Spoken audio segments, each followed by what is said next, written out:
us in the YouTube channel, that is Physics Friction of Mind, where we are dealing with the physics of a 12th board.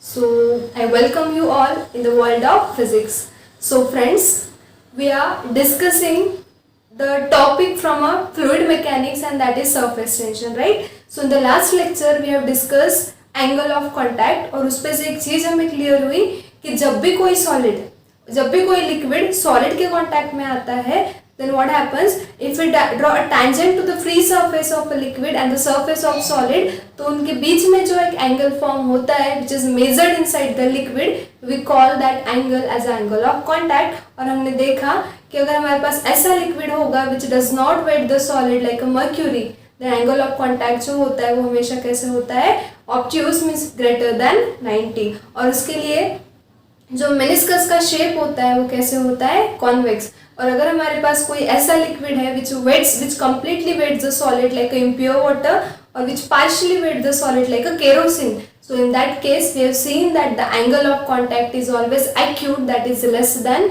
90 degree, and the shape of that meniscus is concave. And if we have a pure water, a clean water which come in contact with a clean glass, then in case of a pure water, we have seen that the angle of contact is 0 degree. Okay, so angle of contact की जो values है, theta की values, या फिर meniscus का जो shape है, मैं आपको बता चुकी हूँ कि इस पे एमसीक्यूज पूछे जा सकते हैं. तो आपको वो पार्ट जो है वो थरो करना है, और बहुत ज़्यादा थियोरी नहीं है उसमें, बस आपको कंपेयर करके ध्यान में रखना है. ठीक है, अब जो नेक्स्ट पॉइंट है हमारे इस लेक्चर का वो है shape of liquid drop on a solid surface. अब इसका मतलब क्या है कि सपोज हमारे पास एक सॉलिड है, ठीक है. Suppose we have one solid surface like this. So suppose this is a solid surface. ठीक है, this is solid. Suppose you have a certain liquid. It may be a mercury which does not wet the solid. It may be a impure water which wets the solid, or it may be a pure water which wets the solid. Okay. So you have taken a solid surface, और जब आप उस पे liquid का drop डालोगे तो possibility क्या है, वो लिक्विड का ड्रॉप कुछ इस तरह से रहेगा, या फिर वो लिक्विड का ड्रॉप जो है वो कुछ इस तरह से रहेगा, right. So this is the shape of a liquid drop on the surface of solid. So कौन से लिक्विड के लिए इस ड्रॉप का शेप कैसा रहेगा ये हमें यहाँ पे देखना है, ठीक है. और उसके लिए हमें मैथमेटिकल कंडीशंस डिराइव करनी है कि कौन से लिक्विड ड्रॉप के लिए, किस शेप के लिए मैथमेटिकल कंडीशन कौन सी रहेगी, ठीक है. So our today's topic of discussion is shape of a liquid drop on a solid surface. Okay, so for a particular liquid which comes in contact with the solid, what will be the shape of liquid drop, what will be the angle value of angle of contact, and what will be the mathematical condition for it, हमें आज ये देखना है, ठीक है. तो liquid drop का जो शेप है, एक तो कुछ इस तरह से रहेगा या फिर कुछ इस तरह से रहेगा. तो ये जो शेप है लिक्विड ड्रॉप का, it depends on two factors. What are those two factors? One factor is surface tension. जो लिक्विड आप ले रहे हो उस लिक्विड का सरफेस टेंशन कैसा है, कम है, ज़्यादा है, उस पे इसका जो शेप है लिक्विड ड्रॉप का वो डिपेंड करेगा. और दूसरा जो फैक्टर है वो है angle of contact theta between liquid and solid surface. Okay, so this two factor, your shape of a liquid drop totally depends on this two factor, out of which one is the surface tension of a liquid which you are taking, and the next is angle of contact between that liquid and the solid. Okay, so these are the two important factors on which the shape of a liquid drop depends. But now we have to prove it mathematically. We have to derive the mathematical condition for the shape of this liquid drop. बहुत simple है, ठीक है. अब text book में जिस तरह से दिया है आप थोड़ा सा कंफ्यूज हो सकते हो, बट ये डिफिकल्ट नहीं है, ठीक है. तो इजी वे में हम सब कुछ यहाँ पे डिस्क्राइब करेंगे.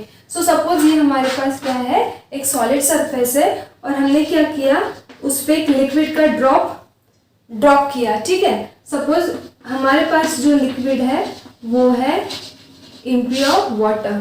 तो लास्ट लेक्चर में मैंने बताया अगर आपके पास ऐसा कोई लिक्विड होगा विच कम्प्लीटली और पार्शली वेट्स द सॉलिड, तो इसके लिए एंगल ऑफ कॉन्टैक्ट जो है वो एक्यूट होता है, और सेकेंडली लिक्विड ड्रॉप का जो शेप है वो कुछ इस तरह से होता है, ये चीज़ आपको पता है। So suppose we have taken a liquid like a impure water, so shape कैसा होगा, इस तरह से होगा, ठीक है। अब सेकेंडली एक और कंडीशन हम यहाँ पे लेते हैं, सपोज ये हमने लिया फिर से एक solid surface, okay, so this is solid surface, this is solid. Now suppose you have taken a liquid like mercury which does not weight the solid, so for this case you know that angle of theta angle of contact theta हमेशा कैसे होता है, obtuse means greater than 90 degree, and liquid drop का जो shape है वो कुछ इस तरह से होता है, ठीक है। इसका रीजन मैंने आपको लास्ट लेक्चर में बताया था, क्योंकि मर्क्यूरी मॉलिक्यूल के बीच का जो कोएसिव फोर्स है वो मर्क्यूरी ग्लास या फिर मर्क्यूरी सॉलिड मॉलिक्यूल के एडेसिव फोर्स से ज़्यादा होता है, करके सारे मर्क्यूरी मॉलिक्यूल्स एक दूसरे को अट्रैक्ट करते हैं और कुछ इस तरह से शेप फॉर्म होता है, ठीक है। So suppose you have dropped a mercury on this solid surface, so it will take a shape like this, okay. So दो केसेस हमने कंसिडर की, दोनों केसेस में हमने सेम सॉलिड सरफेस लिया है, बट एक केस में जो लिक्विड हमने लिया है वो है इम्प्योर वाटर और एक केस में जो लिक्विड हमने लिया है वो है मर्क्यूरी। इतना क्लियर है। अब इनके लिए जो एंगल ऑफ कांटेक्ट है वो इस तरह से होता है, ये लास्ट लेक्चर में हम डिस्कस कर चुके हैं, बट फिर से हम प्रूव करेंगे और फिर उसके लिए मैथमेटिकल कंडीशन भी डिराइव करेंगे। तो देखो यहाँ पे तीन मीडियम है, पहला मीडियम है ये सॉलिड, दूसरा है ये लिक्विड और ऊपर जो है वो है एयर। यहाँ पे भी solid, this liquid and this air, okay. So interface का मतलब क्या होता है, what is meaning of word interface? Interface means this is the boundary which separates the two media. So here you have a three medium, that means you have a three interface. एक क्या करेगा, इस solid liquid को separate करेगा, एक इस solid air को separate करेगा, एक इस लिक्विड एयर को सेपरेट करेगा, ठीक है। So here you have a three interface. So now see what happens here, ठीक है। अब देखो क्या होगा, ये लिक्विड ड्रॉप है, ठीक है। अपन ये पॉइंट कंसिडर करते हैं, this is point of contact between the liquid and solid. So obviously यहाँ पे क्या है, लिक्विड मॉलिक्यूल है, ठीक है। अब ये जो देखो बबल और लिक्विड ड्रॉप में फर्क है। जब हम लिक्विड ड्रॉप की बात करते हैं तो वो अंदर से भी पूरा लिक्विड से भरा होता है, रिजिड होता है, और जब हम बबल की बात करते हैं तो बबल में क्या होता है, अंदर से जो है वो हॉलो होता है। इसे अगर आप पिंच करो तो ये क्या हो जाता है, फूट जाता है, right. So we are talking about this liquid drop which is completely filled with the liquid inside too, okay. So obviously ये लिक्विड ड्रॉप का सरफेस है और अंदर से भी ये पूरा लिक्विड से भरा रहेगा। सो इस सरफेस पे भी, यहाँ पे भी लिक्विड मॉलिक्यूल्स रहेंगे। सो ये पॉइंट हमने कंसिडर किया। अब देखो ये पॉइंट, यहाँ पे भी लिक्विड है, यहाँ पे भी लिक्विड है, यहाँ पे भी लिक्विड मॉलिक्यूल्स है। अब ये लिक्विड ड्रॉप, ये जो लिक्विड है, it is under tension. Under tension होने की वजह से ये क्या करेगा, अपना सरफेस एरिया रिड्यूस करना चाहेगा, और सरफेस एरिया रिड्यूस करने के लिए ये इधर के सारे लिक्विड मॉलिक्यूल्स को अपने इधर खींचना चाहेगा। सो ऑब्वियसली ये लिक्विड मॉलिक्यूल इसे खींचेगा, ये लिक्विड मॉलिक्यूल इधर इसे खींचेगा। मतलब यहाँ पे एक फोर्स है, यहाँ पे एक फोर्स है which is a force due to surface tension. ये T1 क्या है, force due to surface tension. on which interface, this is liquid, this is solid, so we can say on solid liquid interface, SL में solid liquid, ठीक है। तो ये एक force हो गया T1, okay. Now next see here, यहाँ पे ये सॉलिड सरफेस है तो यहाँ पे सॉलिड मॉलिक्यूल्स है, राइट। अब ये सॉलिड मॉलिक्यूल यहाँ पे कौन सा मीडियम है, एयर मीडियम है, तो ये सॉलिड मॉलिक्यूल एयर मॉलिक्यूल के कांटेक्ट में आएंगे और वहां पे कौन सा फोर्स होगा, एडेसिव फोर्स होगा। सो ये दूसरा force, let this be T2।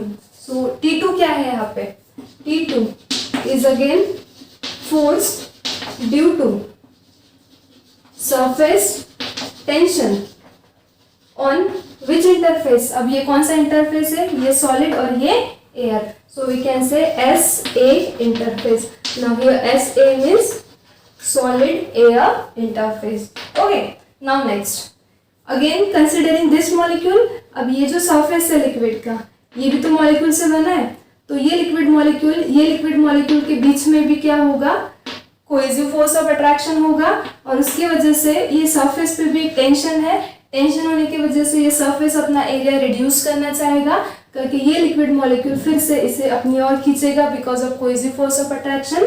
तो ये तीसरा फोर्स हो गया, this is third force, so let it be T3। Okay, अब यहाँ पे आपको एक पता है, ये this T1, T2, T3, these are the forces due to surface tension, and we know that force due to surface tension is always tangential to the surface। तो देखो ये फोर्स और ये भी फोर्स इस सरफेस को कैसा है, टेंजेंशियल है। सो T3 क्या है, T3 is force due to surface tension on which interface, अब ये कौन सा इंटरफेस है, ये liquid air, so this is LA, liquid air interface. तो मैंने आपको स्टार्टिंग में ही बताया था, यहाँ पे 3 मीडियम है, तीनों मीडियम सेपरेट करने के लिए इंटरफेस भी कितने हो गए, 3। तो ये पहला है सॉलिड लिक्विड इंटरफेस, दूसरा है solid air interface, and this is liquid air interface. Okay, so you have this 3 forces. Now see here, angle of contact काय के बीच में होता है, angle of contact is in between the tangent drawn to the surface of solid, so this is surface of solid and tangent drawn to the free surface of liquid। अब ये जो है ये फोर्सेस है, बट फोर्स हमेशा surface को tangential होते हैं, मतलब यही टेंजेंट्स है, so this is the tangent drawn to the surface of solid and this is tangent drawn to the free surface of liquid। तो इनके बीच का जो ये एंगल है, this angle theta, this angle theta is called as the angle of contact, and now you can clearly see here the angle of contact theta is less than 90 and that's why it is acute, जो हमने पहले ही लिख चुके हैं। ठीक है, यहाँ पे सेम चीज यहाँ पे अप्लाई करते हैं। अब यहाँ पे भी देखो, ये लिक्विड मॉलिक्यूल कंसिडर किया, ये लिक्विड मॉलिक्यूल इसे अपने ओर खींचेंगे, सो ये एक फोर्स हो गया T1, ये हो गया T1। ठीक है, उसके बाद ये यहाँ पे सॉलिड है, यहाँ पे एयर है, सो इनके बीच में होगा cohesive force of attraction, let this be T2, same like this. Okay, and now here ये पॉइंट, ये मर्क्यूरी मॉलिक्यूल है, यहाँ पे भी मर्क्यूरी मॉलिक्यूल है, ये अपना सरफेस एरिया रिड्यूस करना चाहिए because of surface tension, so obviously ये मर्क्यूरी मॉलिक्यूल इसे अपनी ओर खींचेगा because of cohesive force of attraction, so this is a force due to tension and let this be T3 like this. और ये ऐसे क्यों ड्रॉ किया, क्योंकि हमें पता है force due to surface tension हमेशा सरफेस को कैसे होता है, tangential, so this is tangential, this is and this is, so let this be T3। ठीक है, अब फिर से वही, angle of contact is the angle between tangent drawn to the surface of solid, this is, and free surface of liquid, this. Okay, so here this is theta, and now see here theta is greater than 90, that means theta is obtuse। okay, so this will be the shape of liquid drop which depends on the surface tension of liquid, and the second thing is depends on angle of contact theta। okay, अब liquid drop के का जो shape है उसकी जो condition है वो हमें क्या करना है, अब मैथमेटिकली डिराइव करनी है। ठीक है, अब देखो ये चीज अगर आपको समझ में आ गई होगी तो कंडीशन डिराइव करना is not a big deal. Now see here, यही डायग्राम हम क्या करते हैं, अब सिर्फ फ्री बॉडी डायग्राम निकालते हैं। ठीक है, सो ये सब कुछ मीडियम ना ड्रॉ करते हुए हम सिर्फ यहाँ पे वेक्टर्स ड्रॉ करेंगे। तो देखो ये है आपका first vector T1, this is your second vector T2 and this is your third vector T3 and this is angle theta। ठीक है, ये भी डायग्राम के लिए, इस डायग्राम के लिए भी हम फ्री बॉडी डायग्राम निकाल लेते हैं। This is T1, this is T2, okay, and this is your T3 and this is your angle of contact theta which is obtuse। okay, now you have to derive the mathematical condition for the shape of liquid drop and for the shape and for the value of angle of contact theta। now see here, अब ये जो liquid drop है इस surface पे गिरने के बाद ये ऐसे मूव नहीं होता है, राइट, अगर ये मूव नहीं होता है इसका मतलब क्या है कि ये इक्विलिब्रियम पे है। अगर कोई ड्रॉप यहाँ पे गिरने के बाद इक्विलिब्रियम पे है, वो मूव नहीं हो रहा है, मतलब ये जितने भी फोर्सेस है ये एक दूसरे को क्या कर रहे हैं, बैलेंस कर रहे हैं ये, ठीक है। तो यहाँ पे हमारे पास 3 फोर्सेस है, T1, T2, T3. These are the forces due to surface tensions on these 3 interface respectively. Okay. Now your liquid drop is steady, your liquid drop is in equilibrium. That means all these 3 forces are balancing each other. अब ये 2 forces देखो, T1 और T2 ये exactly opposite है, so obviously ये क्या करेंगे, एक दूसरे को कैंसिल आउट, ठीक है। बट यहाँ पे और एक फोर्स है तीसरा T3, और उसकी डायरेक्शन देखो। अब हमें क्या करना है, देखो ये वेक्टर्स के लिए कुछ मैथमेटिकल कंडीशन लिखनी है, सो दैट क्या हो गए, ये तीनों फोर्सेस एक दूसरे को बैलेंस करेंगे। अब ये वेक्टर देखो, इसे क्या करना होगा हमें, we have to resolve this vector T3, okay. So एक वेक्टर होगा ये, दूसरा वेक्टर होगा ये, क्लियर है। अब 2 वेक्टर में से एक वेक्टर होता है कॉस और दूसरा होता है साइन, ठीक है। सो हियर एक ट्रिक मैंने बताई थी, ओरिजिनल वेक्टर के साथ जो कंपोनेंट एंगल फॉर्म करेगा वो हमेशा कौन सा होता है, कॉस। तो ये क्या हो जाएगा, T3 कॉस ऑफ थीटा, और ये क्या हो जाएगा, T3 साइन ऑफ थीटा, ठीक है। ये चीज क्लियर है। अब देखो यहाँ पे सरफेस पे कितने फोर्सेस है, एक T2, दूसरा T3 कॉस थीटा और तीसरा T1। ये दो फोर्सेस की डायरेक्शन सेम है, so this will be add up, that means I can write T3 cos theta plus T1 because they are in same direction. और ये फोर्स इनके ऑपोजिट डायरेक्शन में है, मतलब ये फोर्स इन दोनों फोर्स के एडिशन को बैलेंस कर रहा है, so this is T2, clear है। Now I can write T2 minus T1, ये T1 इधर लिखा, इक्वल्स टू क्या हो जाएगा, T3 cos of theta, right. So cos theta कितना हो जाएगा बताओ, ये T2 minus T1 as it is रहेगा, अपॉन ये T3 इधर आ जाएगा, so this is T3, so this is the value of cos theta, okay. So अब टेक्स्ट बुक में जो है वो ये केस के लिए, सिर्फ ये केस के लिए जहाँ पे हमने इम्प्योर वाटर लिया था, जहाँ पे शेप कुछ इस तरह से मिला है, इसके लिए मैथमेटिकल कंडीशन दी हुई है और सेम कंडीशन आपको दोनों केस के लिए फॉलो करने के लिए बोला है, ठीक है। इसके लिए आपको सेपरेट कंडीशन डिराइव करके नहीं दी है और कहा गया है कि यही कंडीशन आपको दोनों के लिए यूज करना है, ठीक है। ओल्ड टेक्स्ट बुक में भी ऐसे ही है, न्यू टेक्स्ट बुक में भी ऐसा ही है, बट और बहुत से लोग पढ़ाते वक्त भी ये केस से ये कंडीशन डिराइव करते हैं और सेम कंडीशन दोनों के लिए अप्लाई करते हैं, बट हम इसके लिए भी यही कंडीशन डिराइव करेंगे, ठीक है। ये कहीं पे भी नहीं दिया है, ये बहुत से लोग नहीं समझाते, बट हम इसके लिए भी ये कंडीशन सेम कंडीशन डिराइव करेंगे, क्योंकि टेक्स्ट बुक में एक ही कंडीशन अगर दोनों केसेस के लिए दी है, मतलब ये दोनों के लिए अप्लीकेबल है, तो इसके लिए तो दी है, बट इसके लिए नहीं दी है तो हम डिराइव करेंगे, और दोनों सेम आती है तो वो कंडीशन, सेम कंडीशन हम दोनों के लिए क्या करेंगे, अप्लाई करेंगे, ठीक है। तो अब देखिए यहाँ पे ये थोड़ा सा एक्स्ट्रा पार्ट है, बट हमें हर एंगल से सोच के यहाँ पे पढ़ना है, तो हम इसके लिए भी देखेंगे। तो देखो अभी बहुत डिफिकल्ट नहीं है।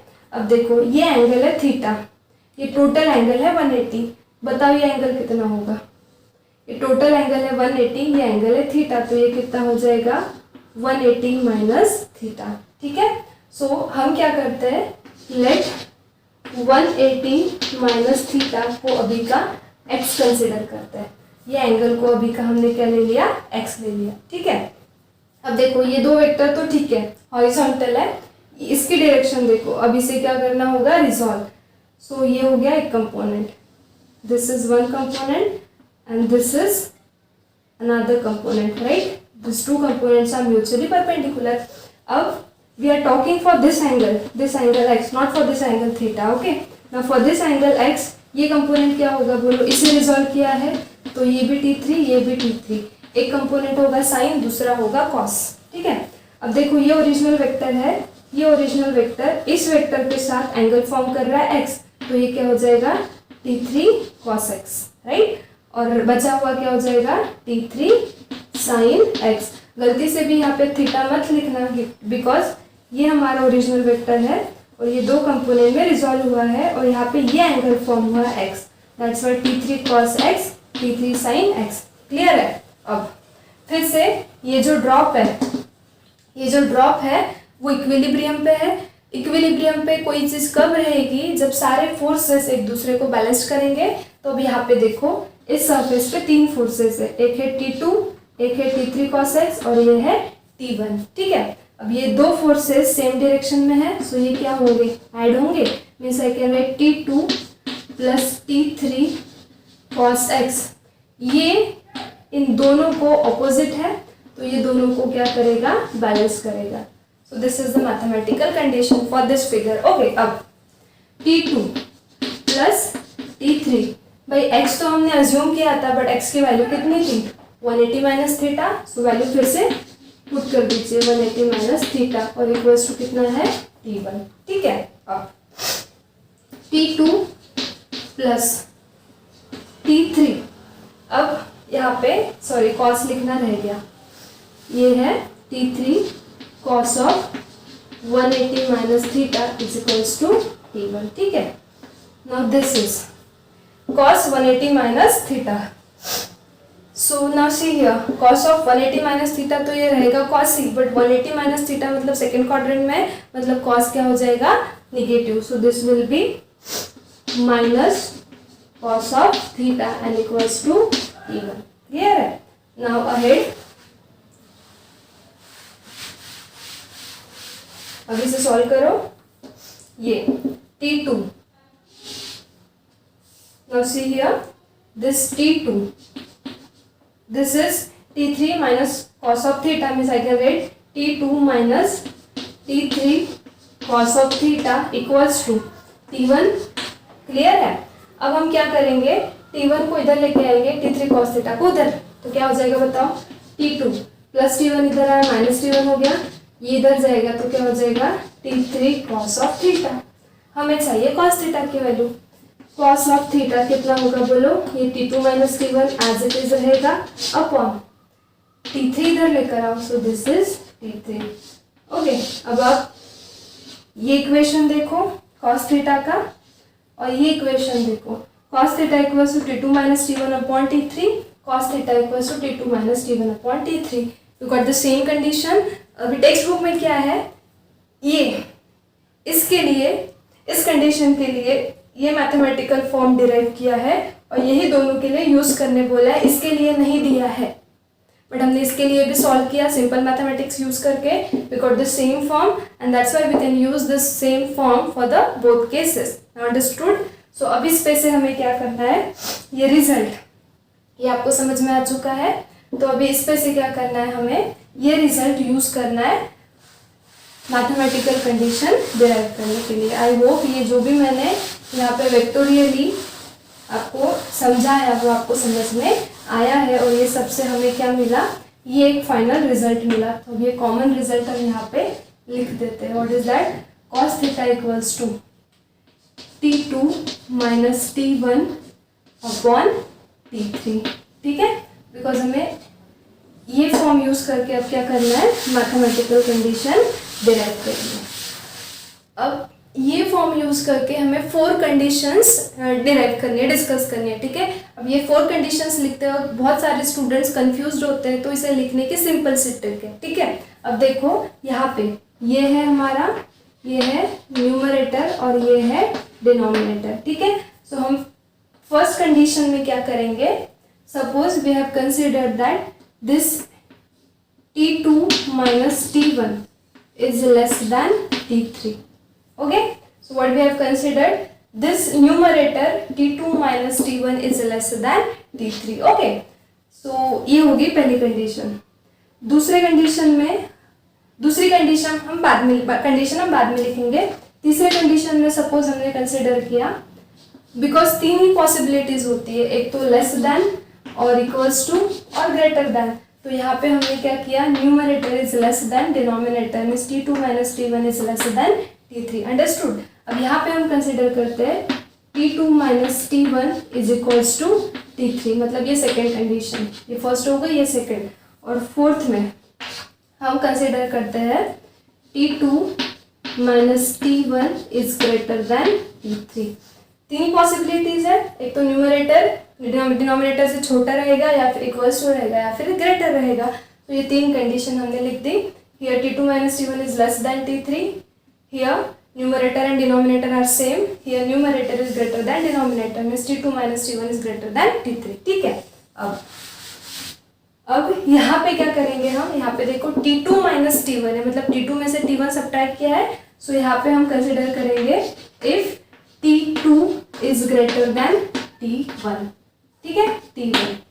ये कंडीशन हमने ले ली, T2 is greater than T1. Okay.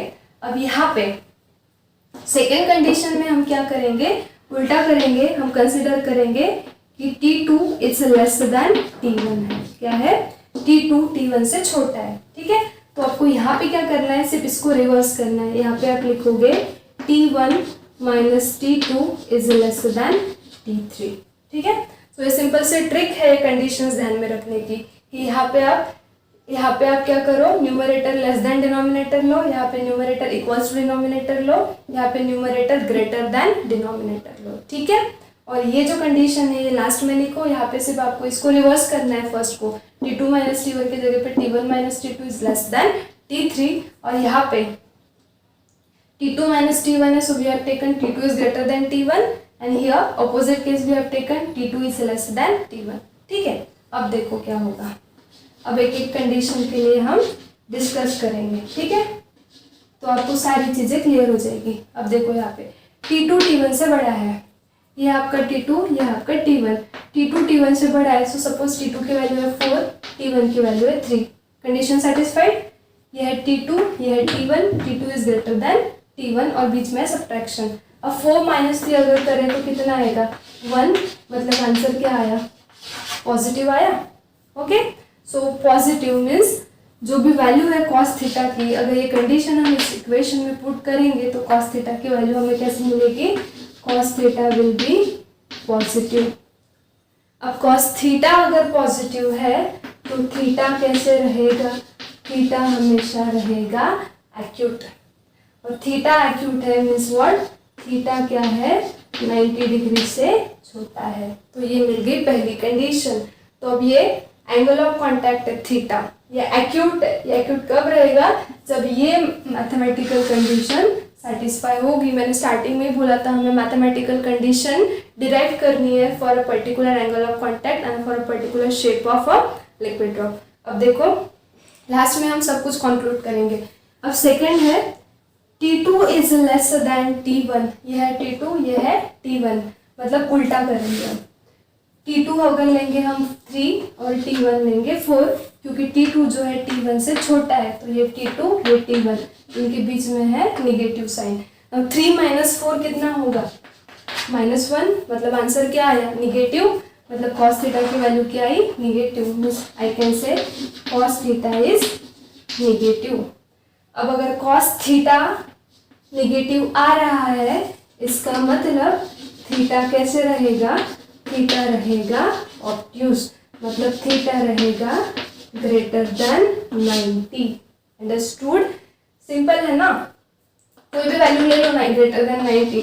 Suppose theta की वैल्यू मैंने ग्रेटर देन 90 मतलब 180 पुट की. cos 180 कितना होता है, -1 मतलब निगेटिव. तो condition is getting satisfied. If cos theta is negative, then theta will be greater than 90. That is obtuse. ये सिंपल ट्रिगोनोमेट्री है. ठीक है, जो आप मैथ्स में पढ़ते हो. थर्ड कंडीशन में हमने लिया T2 minus T1 equals to T3. अब T2 माइनस T1 हमारा न्यूमरेटर, T3 है हमारा डिनोमिनेटर. मतलब न्यूमरेटर इक्वल्स टू डिनोमिनेटर. अब न्यूमरेटर में सपोज हमने ले लिया 3, डिनोमिनेटर में भी ले लिया 3, तो दोनों सेम है. Numerator equals to denominator. Now 3/3 कितना हो जाएगा, 1. सो यहाँ पे cos थीटा की वैल्यू कितनी आ रही है, 1. और cos थीटा की वैल्यू अगर 1 है तो थीटा क्या रहेगा, theta will be 0 degree. Right, because we know that cos 0 की वैल्यू होती है 1. So cos theta equals to अगर 1 है तो थीटा की वैल्यू कितनी होगी, 0 डिग्री. अब ये fourth condition. Here T2 minus T1 means numerator is greater than denominator. Suppose हमने न्यूमरेटर लिया 4, डिनोमिनेटर लिया 2. ठीक है, तो ये कंडीशन क्या बोल रही है, T2 माइनस T1 मतलब numerator is greater then T3 means numerator is greater than denominator. So numerator ले लिया बड़ा, डिनोमिनेटर ले लिया छोटा. अब इसको सॉल्व करो, कितना आएगा, 2 2 जा 4. राइट, 2 आ रहा है. मैंने पहले ही कहा था the value of theta lies in between -1 to +1। तो ये 3 कंडीशन तो सेटिस्फाई हो रही। यहाँ पे पॉजिटिव था बट लेस देन 1 था, यहाँ पे नेगेटिव है और यहाँ पे 1 है which is extreme value of this cos theta. But fourth condition में हमारी वैल्यू क्या आ रही है, this value is greater then 1। 2 मतलब greater than 1 means here your cos theta is greater then 1। और आपको पता है कॉस थीटा की वैल्यू सिर्फ -1 टू +1 के बीच में ही होती है, कोई भी एंगल आप लो, ठीक है ना। अब यहाँ पे कॉस थीटा की वैल्यू अगर ग्रेटर देन 1 आ रही है तो ये क्या हो गई, this is impossible condition because this is not possible at all. So we got this 4 condition. Now what is the conclusion of this 4 condition? तो देखो यहाँ पे इस मैथमेटिकल कंडीशन के लिए cos थीटा पॉजिटिव आया, cos थीटा पॉजिटिव और less than 1 आया, मतलब थीटा कैसा है, एक्यूट मीन्स लेस देन 90, ठीक है। एंगल ऑफ कॉन्टैक्ट एक्यूट आया, मतलब यहाँ पे कौन सा लिक्विड आएगा, यहाँ पे कौन सा लिक्विड आएगा, like impure water which completely weights the solid, or you can say kerosene which partially weights the solid। तो इस केसेस में हमारा एंगल ऑफ ये जो है शेप ऑफ लिक्विड ड्रॉप ये कैसा रहेगा, कुछ इस तरह से रहेगा, ठीक है। सो ये शेप इस तरह से रहेगा लिक्विड ड्रॉप का, ये कंडीशन के लिए ये हमने मैथमेटिकली प्रूव किया। सेकेंड, इस कंडीशन के लिए कॉस थीटा निगेटिव है, मतलब थीटा जो है वो ग्रेटर देन 90 है, मतलब ऑब्ट्यूज है। अब अगर angle of contact greater than 90 है तो कौन सा लिक्विड है, which does not wet the solid, मतलब मर्क्यूरी। तो अगर मर्क्यूरी अगर हम ले तो ये मैथमेटिकल कंडीशन के अकॉर्डिंग अब यहाँ पे लिक्विड ड्रॉप का शेप कैसा रहेगा, इस तरह से रहेगा। ये मैंने अभी आपको ब्लैक बोर्ड पे बताया था इरेज करने के पहले, ये ऐसे डायग्राम थे हमारे, देखो लाइक दिस, ये एक था, ये दूसरा, ये था T1, ये था T2, ये था T3। तो ये देखो ये एंगल कितना है, this angle is greater than 90, obtuse है, मतलब ये लिक्विड ड्रॉप का शेप देखो ये था। इसके लिए भी मैंने आपको बताया था, ये आपका T1 है, ये T2 है, ये T3 है, और यहाँ पे जो शेप है वो कुछ इस तरह से था। तो ये जो एंगल है this is less then 90, this one, so shape will be like this. For this case where the theta is greater than 90, shape will be like this. Clear है? So this mathematical condition proves the same thing. Okay. Now here for the value of cos theta 1, theta equals to 0 degree. Angle of contact 0 किसके लिए होता है? For a pure water and clean glass. So if your pure water is coming in contact with the clean glass, then in that case the angle of contact theta will be 0. So ये भी condition हमने mathematically proof की। अब ये fourth condition है जहाँ पे cos theta greater than 1 है, cos थीटा की वैल्यू 1 से ज़्यादा नहीं हो सकती, तो ये इम्पॉसिबल केस है।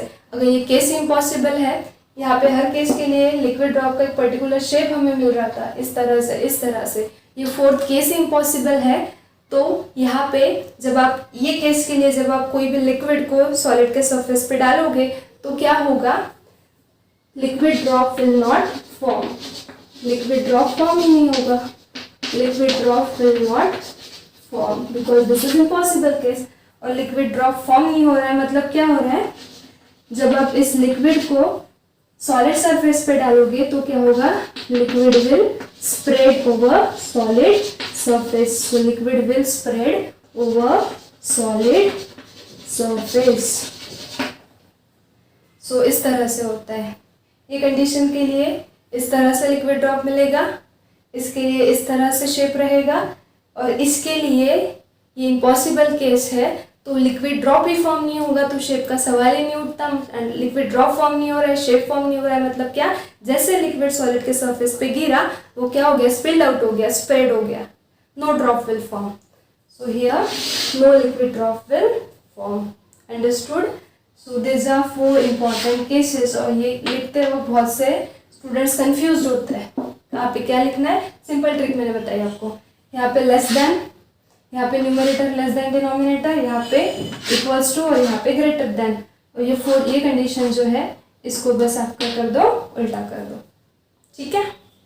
So this is all about the mathematical proof that gives us the proof that at which condition, for which value of angle of contact, For which kind of liquid? The shape of liquid drop will be like this. Okay. So I have told you initially that this shape is totally depends on two factors. One is surface tension of liquid that you are using, and the second is angle of contact theta. So see, shape clearly depends on angle of contact theta, and as here theta is greater than 1, shape का सवाल ही नहीं उठता. So liquid will be spread over the solid surface. Understood? So बस ये text book में दिया है, ठीक है. तो कंफ्यूजन का सवाल ही नहीं है. अब अगर हमने यहाँ पे हमने हर चीज़ क्या है स्टेप वाइज डिस्कस किया है, ठीक है. सो ये हो गया आपका एक point, that is shape of liquid drop on solid surface. I hope आपको समझ में आया है. फिर भी कोई डिफिकल्टी है तो आप पूछ सकते हो, ठीक है. So now let's see another point. So 2 lecture से जो भी हम एंगल ऑफ कॉन्टैक्ट के बारे में डिस्कस करते आ रहे हैं, तो आपको पता है कि solid liquid depends on the nature of solid and liquid surface, depends upon the surface tension of a liquid, depends on the nature of liquid, the angle of contact will vary, right? So now we'll see the factors affecting the angle of contact. कौन कौन सा factor इस angle of contact की value vary कर सकते हैं, ठीक है. सो पहला फैक्टर कौन सा होगा, अभी मैंने बताया, nature of solid and liquid which come in contact with each other. Okay, so the first factor on which the angle of contact will depend is what? It depends upon the nature of solid and liquid, that which kind of solid you are taking and which kind of liquid you are taking, and when those come in contact. Okay, because we have seen for the pure water the angle of contact was 0, and for the unpure or the impure water the angle of contact was less than 90, that is acute. So this is important factor which affects the angle of contact. Okay, now second factor is impurity. This factors also affects the angle of contact. Now how? तो देखो हमने देखा था pure water के लिए, pure water के लिए angle of contact 0 था, और जैसे ही हमने उस प्योर वाटर में इम्प्योरिटी ऐड करके उस प्योर वाटर को इम्प्योर बना दिया, तो हमने देखा कि एंगल ऑफ कॉन्टैक्ट कैसा है, लेस देन 90 है, मतलब कैसा है, एक्यूट है. मतलब जैसे ही प्योर वाटर था एंगल ऑफ कॉन्टैक्ट 0 था, जैसे ही वाटर में इम्प्योरिटी ऐड हो गई, जैसे ही वाटर इम्प्योर हो गया, एंगल ऑफ कॉन्टैक्ट क्या हो गया, लेस देन 90 हो गया, मतलब एक्यूट हो गया, मतलब 0 से कुछ तो भी बढ़ गया, मतलब वैरी हो गया. मतलब अगर कोई लिक्विड में इम्प्योरिटी ऐड होती है, सो वो इम्प्योरिटी भी उस एंगल ऑफ कॉन्टैक्ट की वैल्यू चेंज कर सकती है. तो this is the second factor on this angle of contact depends. And the third factor is temperature. Temperature also changes the value of for the fixed solid liquid pair. If you are varying the temperature of a liquid, then that factor also affects the angle of contact theta. And with increasing temperature, angle of contact decreases. ये relation आप ध्यान में रखो. With increase in temperature, angle of contact decreases. So these are the 3 important factor. पहला factor है कि किस type का सॉलिड लिक्विड आप ले रहे हो, उस पर एंगल ऑफ कॉन्टैक्ट डिपेंड रहेगा. सेकंड है, अगर इम्प्योरिटी अगर आप ऐड कर रहे हो लिक्विड में तो भी एंगल ऑफ कॉन्टैक्ट चेंज होगा.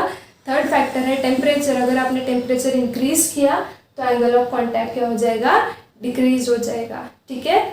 सो this are the 3 factors on which the angle of contact depends. अब जो नेक्स्ट पॉइंट है हमारा वो है effect of impurity on surface tension.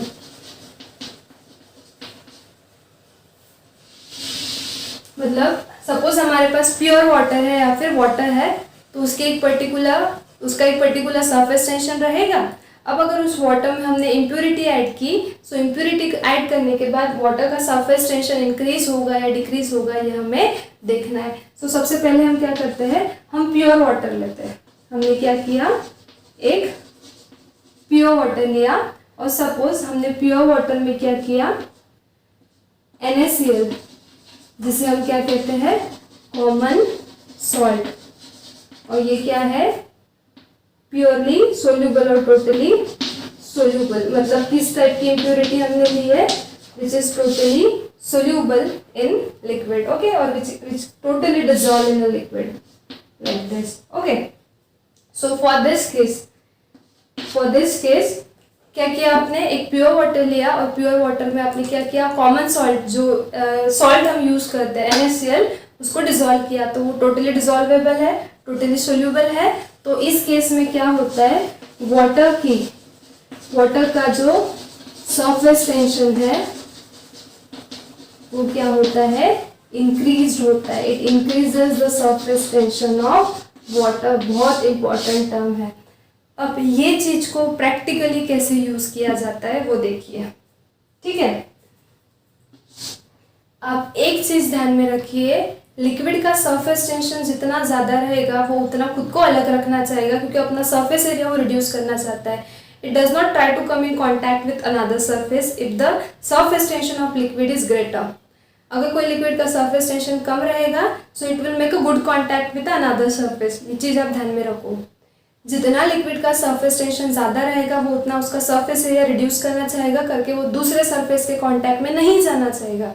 और जितना लिक्विड का सरफेस टेंशन कम रहेगा उतना वो दूसरे सरफेस के कांटेक्ट में जाना चाहेगा, ठीक है। अब ये चीज़ प्रैक्टिकली कैसे यूज़ होती है, ये हम एक्चुअली घर पे यूज़ करते हैं, बट हमें चीज़ों को रिलेट करना नहीं आता। तो देखिए यहाँ पे, जब भी कोई we use to colour our clothes, okay, we use artificial colors, okay, and by that we use to color our clothes। तो जब भी हम अपने क्लोथ्स को कलर करते हैं, okay, so हम क्या करते हैं, वाटर में सॉल्ट डालते हैं। we add a salt to the water और उसमें वो कलर और वो क्लॉथ डिप करके हम उस क्लॉथ को कलर करते हैं। why we use a salt, why we add the salt to that water, because ये soluble impurity like salt add करने के बाद वाटर का सरफेस टेंशन क्या हो रहा है, इंक्रीज हो रहा है। जितना वाटर का सरफेस टेंशन ज़्यादा रहेगा तो सरफेस टेंशन बढ़ने की वजह से water will not make a contact with that cloth.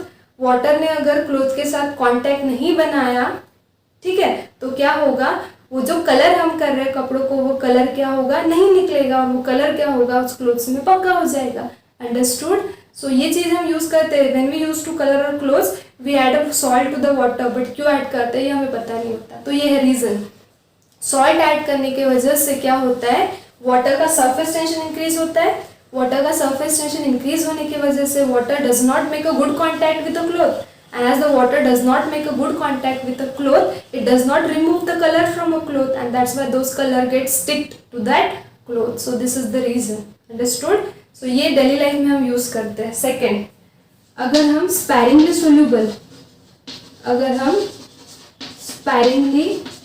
Soluble impurity अगर ऐड करें कोई लिक्विड में, अब स्पैरिंगली सोल्यूबल इम्प्योरिटी जैसे कि आप ले सकते हो अल्कोहल या फिर डिटर्जेंट, विच डिजॉल्व तो होता है but this is sparingly soluble, ठीक है।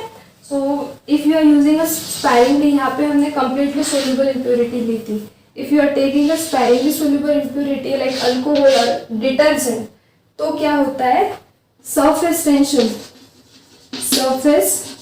Tension of that water decreases. अगर टोटली सोल्यूबल इम्प्योरिटी लोगे तो वाटर का सरफेस टेंशन इंक्रीज होगा। अगर आप स्पैरिंगली सोल्यूबल इम्प्योरिटी लोगे लाइक अल्कोहल, लाइक डिटर्जेंट, तो वाटर का सरफेस टेंशन क्या होगा, डिक्रीज होगा। अब इसका बेस्ट एग्जांपल बताओ भाई, ये तो रोज ही यूज़ करते हैं हम। क्लोथ्स वॉश करने के लिए डिटर्जेंट यूज़ करते हैं। क्यों डिटर्जेंट यूज़ करते हैं, क्यों डिटर्जेंट यूज़ करते से क्लोथ्स जो है हमारे एकदम क्लीन हो जाते हैं, वॉश हो जाते हैं, क्यों होता है ऐसा? तो देखिए आंसर, बिकॉज डिटर्जेंट क्या है, स्पैरिंगली सोल्यूबल इम्प्योरिटी है। जब आप इसे वाटर में ऐड करके क्लोथ्स वॉश करते हो तो क्या होता है, वाटर का सरफेस टेंशन क्या हो रहा है, डिक्रीज हो रहा है। वाटर का सरफेस टेंशन डिक्रीज होने की वजह से ना water will make a good contact with the clothes. Water अगर क्लोथ्स के साथ गुड कॉन्टैक्ट कर रहा है तो क्या होगा, क्लोथ्स के जो पोर्स है उसमें वो वाटर जाएगा, और क्लोथ्स के पोर्स में अगर वाटर जा रहा है तो वो पोर्स में जो इम्प्योरिटी छुपी है, जो डस्ट है, उसको क्या करेगा, रिमूव कर देगा, और क्लोथ्स क्या हो जाएंगे, वॉश हो जाएंगे। तो ये चीज़ तो हम रोज़ यूज़ करते हैं, बट क्यों यूज़ करते हैं उसके पीछे रीज़न है ये कि डिटर्जेंट ऐड करने के बाद वाटर का सरफेस टेंशन डिक्रीज होता है। वाटर का सरफेस टेंशन डिक्रीज होने के वजह से water make a good contact with the clothes, और वो जो है water it goes to the pores of the clothes and it removes all the dust from that dot particle from that pores and then it washes the clothes. Understood? So this is the reason. कितना interesting है, जो कि हम daily life में use करते हैं. Okay, so these are the factors. This is the impurity that affects, that decides the surface tension. So if you are using a soluble impurity like a common salt, it increases the surface tension. इसका example मैंने दिया. While coloring the clothes, we add a salt. क्यों बताया. Then if you are using a sparingly soluble impurity like detergent, it make a good contact with the cloth. It reduces surface tension and hence clothes get completely clean, right? So this is the factor affecting surface tension. एक और जो factor है वो surface tension पे effect करता है, वो है effect of temperature on surface tension. Effect of temperature on surface tension. अभी इसका एग्जाम्पल. पहले इफेक्ट क्या है. So if your water is cool, if water is cool, then क्या होता है, वाटर कूल है मतलब टेम्परेचर क्या है, टेम्परेचर डिक्रीज हो गया. So in that case surface tension, T mean surface tension of that water increases. ठीक है. और if you are taking hot water, hot water है मतलब क्या हो गया, टेम्परेचर क्या हुआ बताओ, इंक्रीज हो गया. टेम्परेचर इंक्रीज हो गया तो सरफेस टेंशन क्या हो जाता है, डिक्रीज हो जाता है, डिक्रीजेस. सो ये है टेम्परेचर का इफेक्ट सरफेस टेंशन पे, कि अगर कोई लिक्विड का सरफेस टेंशन, कोई लिक्विड का टेम्परेचर अगर बढ़ेगा तो टेम्परेचर बढ़ने की वजह से सरफेस टेंशन डिक्रीज होगा. कोई लिक्विड का टेम्परेचर अगर लोअर डाउन करोगे, मतलब उसे अगर कूल करोगे, तो उसका सरफेस टेंशन इंक्रीज होगा. अब आप बोलो कि ये सब डेली लाइफ में कहाँ यूज होता है. ठीक है ना. तो बहुत सिंपल है. देखो, इसे हम एक्चुअली रोज यूज करते हैं बट हमें पता ही नहीं होता. देखो, पहले हम ये कंडीशन देखते हैं. जब भी कोई न्यू क्लॉथ्स हम परचेस करते हैं, स्पेशली कॉटन फैब्रिक, तो कॉटन फैब्रिक का जो कलर है वो कलर छूटता है, हमें पता है. तो हम क्या करते हैं, कॉटन फैब्रिक परचेस करने के बाद उसे कूल वाटर में वॉश करते हैं. Why we use a cool water? Why don't we use a hot water? सोचा है कभी? आंसर क्या है, वाटर कूल होने के वजह से टेम्परेचर कम है, टेम्परेचर कम है, वाटर कूल है, टेंशन क्या हो गया, इंक्रीज हो गया, सरफेस टेंशन इंक्रीज हो गया. सरफेस टेंशन जितना ज़्यादा रहेगा, water will not make a good contact with the clothes. Water अगर हाई टेंशन की वजह से क्लोथ्स के साथ कॉन्टैक्ट नहीं बना पा रहा है तो क्या होगा बताओ. जो कलर है फैब्रिक का, कॉटन फैब्रिक का, वो छूटेगा ही नहीं. कलर नहीं छूटेगा तो आपके क्लोथ्स जो है वो एज इट इज रहेंगे. ठीक है. सो करके जब भी हम कभी न्यू कॉटन फैब्रिक परचेस करते हैं तो उसे क्या करते हैं, हम कूल वाटर में वॉश करते हैं, क्योंकि कूल वाटर का सरफेस टेंशन ज़्यादा होता है. सरफेस टेंशन ज़्यादा होने की वजह से water does not make a good contact with the clothes and that's why the colour of the clothes, new clothes, does not gate removed from the clothes. समझा. Next, hot water अगर ले रहे हैं तो सरफेस टेंशन डिक्रीज होता है. भाई इसका एग्जांपल क्या है, देखो कहीं पे भी अगर हमारे क्लोथ्स पे अगर कोई ऑयल का स्टेन है, ऑयल का अगर दाग है, तो हम क्या करते हैं, उसे हॉट वाटर में वॉश करते हैं. Why we use hot water, सोचा है कभी. उसे ठंडे पानी में वॉश करके देखो और गर्म पानी में वॉश करके देखो, तो हॉट वाटर में वो इजीली वॉश होता है. क्यों होता है, तो देखो suppose you have certain clothes जिसपे ऑयल का स्टेन है, स्टेनिंग हो चुका है. अब अगर हम क्या करते हैं, उसे हॉट वाटर में वॉश करते हैं. क्यों, हॉट वाटर का टेम्परेचर ज़्यादा है, टेम्परेचर ज़्यादा होने की वजह से सरफेस टेंशन कैसा है, कम है. सरफेस टेंशन कम होने की वजह से क्या होगा, that water will make a good contact with that cloth. अगर वाटर क्लॉथ के साथ गुड कॉन्टैक्ट मेंटेन कर रहा है तो वो उसके पोर्स में जाएगा, पोर्स में जाके उसमें जो ऑयल स्टेन है उसे क्या करेगा, रिमूव कर देगा, और आपका जो क्लॉथ है वो टोटली क्या हो जाएगा, वॉश हो जाएगा. This is the reason why we wash a cloth, stain cloth in a hot water, and why we wash a newly purchased cotton fabric in a cold water. It has high tension, it has low tension. Because of high tension, it does not make a good contact with the cloth. That's why it does not remove the color from a cloth. It has a low tension. Because of low tension, it make a contact with the cloth. It make a good contact with the cloth and it remove all the stain, all those oil dust, oil particles from the cloth. अब ये सारी चीज़ें जो मैंने आपको बताई, ये सारी चीज़ें हम हमारी डेली लाइफ में यूज़ करते हैं, बट एक्चुअली हम सिर्फ यूज़ करते हैं, उसके पीछे फिजिक्स है. तो ये रहा उसके पीछे का फिजिक्स. अब आप बोलो, हम बोलते हैं कि फिजिक्स सारा अजम्पशन इमेजिनेशन पे बेस्ड है. यहाँ पे कहाँ अजम्पशन है, यहाँ कहाँ इमेजिनेशन है, ये तो रियल लाइफ सिचुएशन है, राइट. ये डेली लाइफ के एक्सपीरियंसेस है जो भी हमने डिस्कस किया, right. So this is the beauty of subject, this is the beauty of physics. So take it in this way. इस वे से हर डेली लाइफ के एग्जाम्पल से अगर रिलेट करोगे तो सब्जेक्ट डिफिकल्ट है ही नहीं, बहुत इंटरेस्टिंग है.